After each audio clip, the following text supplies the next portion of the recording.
디모데후서 길잡이. 디모데후서 심층 연구, 성령의 감동으로 기록된 하나님의 말씀. 디모데후서는 사도 바울이 자신의 삶의 마지막 순간에 영적 아들 디모데에게 보낸 편지입니다. 편지 첫머리에 바울은 스스로를 그리스도 예수의 사도된 바울이라고 밝히고 있고, 편지 전체에는 죽음을 앞둔 한 노사도의 진심과 사랑이 고스란히 담겨 있습니다. 이 편지는 성령의 감동으로 기록된 하나님의 무오한 말씀입니다. 우리는 이 고백 위에 서서 이 편지를 읽습니다. 집필 시기는 기원 후 67년경으로 추정됩니다. 당시 로마에서는 네로 황제의 극심한 기독교 박해가 한창이었고, 바울은 두 번째로 감옥에 갇혀 있었습니다. 첫 번째 투옥 때와는 달리 이번에는 풀려날 가능성이 없었고, 바울 자신도 그것을 알고 있었습니다. 그래서 이 편지는 단순한 목회 지침서가 아니라 한 사람이 세상을 떠나기 전에 가장 사랑하는 사람에게 남기는 마지막 유언과도 같습니다. 이 편지가 더욱 귀한 것은 바울이 감옥 안에서도 두려움보다 평안을, 절망보다 소망을 이야기하고 있다는 점입니다. 그는 고난 속에서도 하나님의 신실하심을 굳게 붙들고 있었고, 그 믿음을 디모데에게 전달하고 싶었습니다. 이 편지는 그 뜨거운 마음의 기록입니다. 2장. 바울은 왜 이 편지를 썼을까요? 바울이 이 편지를 쓴 이유는 크게 세 가지입니다. 첫째, 디모데를 격려하기 위해서였습니다. 당시 디모데는 여러 어려움 앞에서 위축되어 있었습니다. 박해의 위협, 교회 안의 거짓 교사들, 그리고 자신을 향한 의심의 시선들이 그를 힘들게 했습니다. 바울은 그런 디모데에게 두려워하지 말라. 하나님이 우리에게 주신 것은 두려워하는 마음이 아니요, 오직 능력과 사랑과 절제하는 마음이니 1장 7절이라고 말하며 힘을 불어넣어 줍니다. 둘째, 자신의 믿음의 유산을 다음 세대에 전달하기 위해서였습니다. 바울은 곧 세상을 떠날 것을 알았습니다. 그래서 자신이 평생 붙들었던 복음, 자신이 살아낸 믿음의 방식을 디모데가 이어받아 또 다른 신실한 사람들에게 전해주기를 간절히 원했습니다. 셋째, 교회 안에 퍼지고 있는 거짓 가르침으로부터 공동체를 보호하기 위해서였습니다. 말세가 가까울수록 자기중심적이고 하나님을 멀리하는 사람들이 늘어날 것이라고 바울은 경고합니다. 그 흔들림 속에서 디모데가 진리의 말씀을 붙들고 교회를 지켜주기를 바랐습니다. 이 세 가지 이유가 합쳐져 이 편지가 탄생했습니다. 3장. 이 편지는 어떻게 구성되어 있을까요? 디모데후서는 4장으로 이루어져 있고, 각 장이 자연스럽게 연결되며 하나의 메시지를 향해 흘러갑니다. 1장은 따뜻한 인사와 격려로 시작합니다. 바울은 디모데의 할머니 로이스와 어머니 유니게의 믿음을 언급하며 그 믿음의 유산이 디모데 안에서도 살아있음을 확인합니다. 그리고 고난을 두려워 말고 복음과 함께 고난을 받으라고 권면합니다. 2장은 충성된 사역자의 모습을 보여줍니다. 바울은 군인, 운동선수, 농부라는 세 가지 비유를 통해 사역에는 헌신과 인내가 필요함을 가르칩니다. 또한 쓸모없는 논쟁을 피하고 진리의 말씀을 올바르게 다루며 온유함으로 사람들을 가르치라고 당부합니다.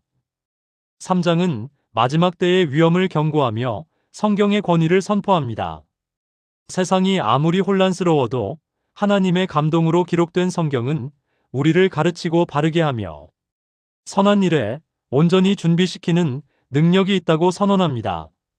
4장은 바울의 마지막 고백과 부탁으로 마무리됩니다. 선한 싸움을 싸우고 달려갈 길을 마치고 믿음을 지켰다는 고백은 읽는 사람의 가슴을 뜨겁게 합니다. 4장, 특별히 깊이 새겨야 할 말씀들. 디모데후서에는 특히 마음에 새겨야 할 중요한 말씀들이 있습니다.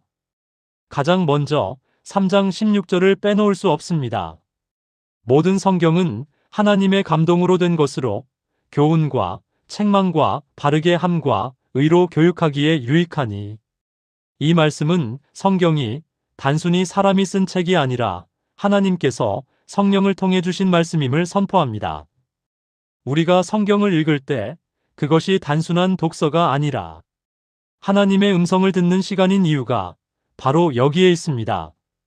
또한 2장 11절에서 13절의 말씀은 구원의 확신과 신자의 책임을 동시에 담고 있습니다. 하나님은 우리가 연약하고 실수해도 자신의 약속을 거두지 않으시는 신실하신 분이십니다. 그러나 동시에 우리가 어떻게 살아가느냐는 분명히 중요합니다.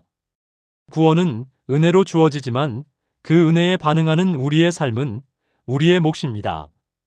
4장 7절에 선한 싸움을 싸우고 나의 달려갈 길을 마치고 믿음을 지켰으니라는 고백은 죽음을 앞둔 사람이 남길 수 있는 가장 아름다운 말입니다. 이 고백이 언젠가 우리 자신의 고백이 될 수 있기를 소망합니다. 5장. 이 편지가 오늘 우리에게 하는 말. 디모데후서의 메시지는 2000년이 지난 지금도 우리 삶에 그대로 적용됩니다. 첫째, 우리는 믿음의 유산을 받은 사람들입니다. 누군가의 기도, 누군가의 헌신, 누군가의 눈물 위에 우리의 믿음이 세워졌습니다. 그 유산을 귀하게 여기고 감사하는 마음이 필요합니다. 그리고 우리도 다음 세대에게 그 유산을 전달해야 할 책임이 있습니다. 자녀에게, 청년들에게, 우리 주변에 아직 믿음이 약한 사람들에게 우리의 삶으로 믿음을 보여주는 것, 그것이 바울이 우리에게 부탁하는 일입니다. 둘째, 고난은 피해야 할 것이 아닙니다. 바울은 감옥 안에서도 하나님의 말씀은 매이지 않는다고 선포했습니다. 우리가 힘든 시간을 보내고 있을 때 그것이 하나님이 우리를 버리셨다는 신호가 아닙니다. 오히려 그 고난 속에서 하나님의 은혜를 더 깊이 경험하게 됩니다. 바울이 증인입니다. 셋째, 이 혼란한 시대에 우리에게 필요한 것은 성경입니다. 수많은 목소리가 우리를 흔들지만 하나님의 감동으로 기록된 말씀은 흔들리지 않습니다. 날마다 말씀 앞에 앉는 것이 가장 강한 신앙의 훈련입니다. 6장. 오늘 우리의 삶에 적용하며 디모데후서를 다 읽고 나면 마음에 한 가지 질문이 남습니다. 나는 어떤 믿음을 다음 세대에 남기고 있는가? 바울은 디모데에게 교리의 체계나 교회 운영 방식을 물려준 것이 아닙니다.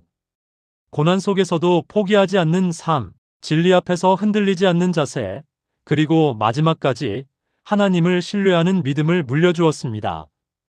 우리 주변을 돌아보면 믿음의 선배가 필요한 사람들이 있습니다. 갓 신앙을 시작한 청년, 어려움 앞에서 흔들리는 형제자매, 아직 복음을 모르는 이웃들입니다.